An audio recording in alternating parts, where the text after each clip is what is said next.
Imagine sitting down to study. 5 minutes later, you're watching a documentary about black holes.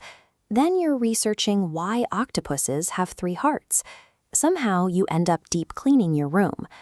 And at the end of the day, the one critical task you actually needed to finish remains untouched.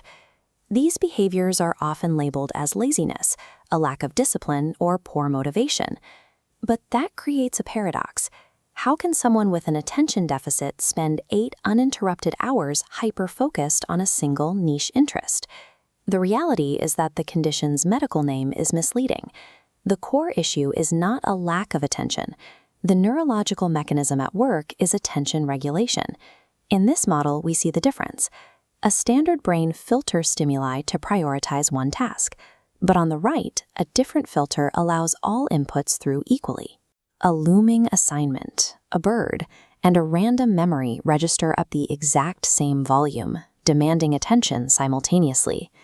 Imagine driving a car where the steering wheel randomly jerks left and right.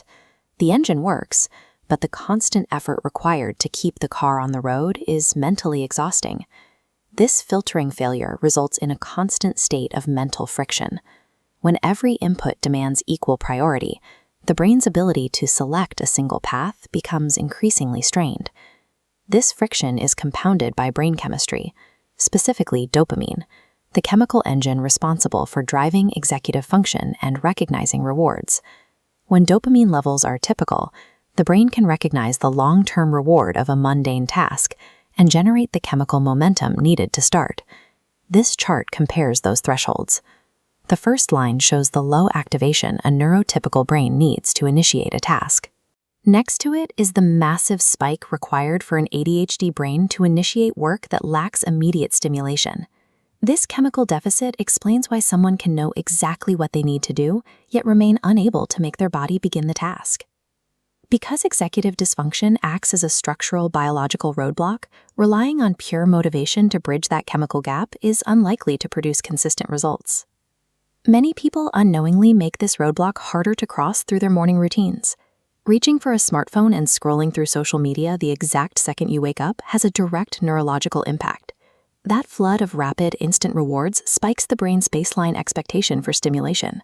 Consequently, normal work now registers as painfully understimulating, making it even harder to engage with necessary tasks. These high stimulation habits use up the limited executive function available before the day has truly begun. This highlights the flaw in advice that tells people to simply try harder. Asking an ADHD brain to focus through sheer willpower is like asking someone with poor eyesight to see clearly without providing glasses. Motivation is a fluctuating emotion, but mechanical systems are constant. Managing the condition effectively means shifting the focus toward externalized systems of executive function to navigate daily requirements. This starts by moving memory out of the brain and into physical tools, like daily planners and sticky notes.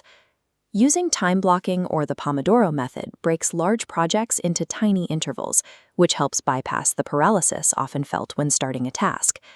Removing visual clutter from your environment also reduces the amount of competing data the brain is forced to filter.